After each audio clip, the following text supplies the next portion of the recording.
स्फोट घडलेल्या गाडीला चालवत होता डॉक्टर उमर। गाडीमध्ये मास्क लावून बसला होता। फरीदाबाद अतिरेक्यांचा साथीदार होता डॉक्टर उमर।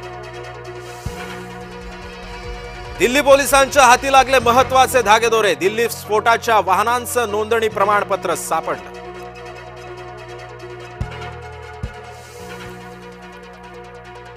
दिल्ली स्फोटामागे पांढरपेशा जिहाद, सुशिक्षित मुसलमान अतिरेक्यांचे षडयंत्र। तपास यंत्रणांना संशय।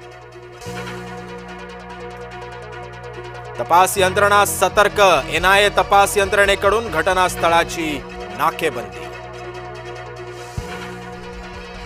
दिल्लीमध्ये एकापेक्षा अधिक स्फोट। आणखी एका स्फोटाचा व्हिडिओ कॅमेरामध्ये चित्रित। लाल किल्ला मेट्रो स्टेशनचे 2 दरवाजे बंद। खबरदारीचा उपाय म्हणून दिल्ली मेट्रोचा निर्णय। स्फोटामध्ये मृत्यू झालेल्या दोघांची ओळख पटली। स्फोटामध्ये 8 जणांचा मृत्यू। डीएनए चाचणीद्वारे मृतांची ओळख पटवली जाणार।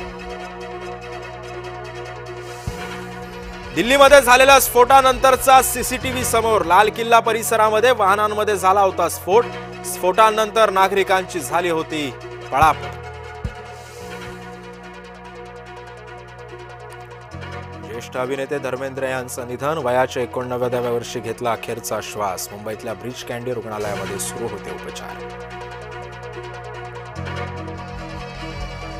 दिल्ली स्फोटाच्या पार्श्वभूमीवर पोलीस अलर्टवर। मुंबईसह पुण्यातही हाय अलर्ट।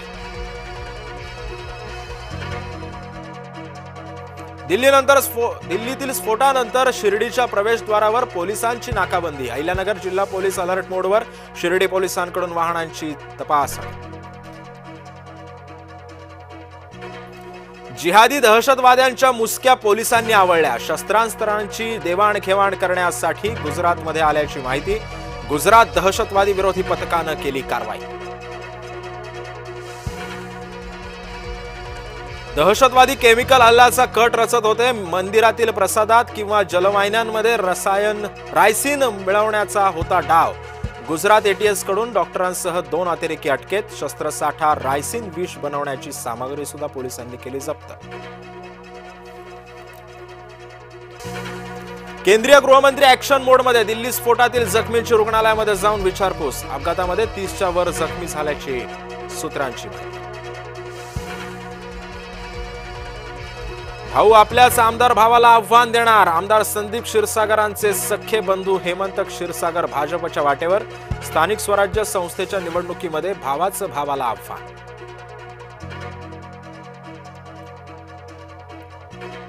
नवी मुंबईतही हाय अलर्ट जारी। पार्श्वभूमीवर पोलीस यंत्रणा सज्ज। सर्व प्रमुख चौकांमध्ये पोलिसांची नाकाबंदी। एपीएमसी मार्केट परिसरामध्ये वाहनांची करण्यात आली तपासणी।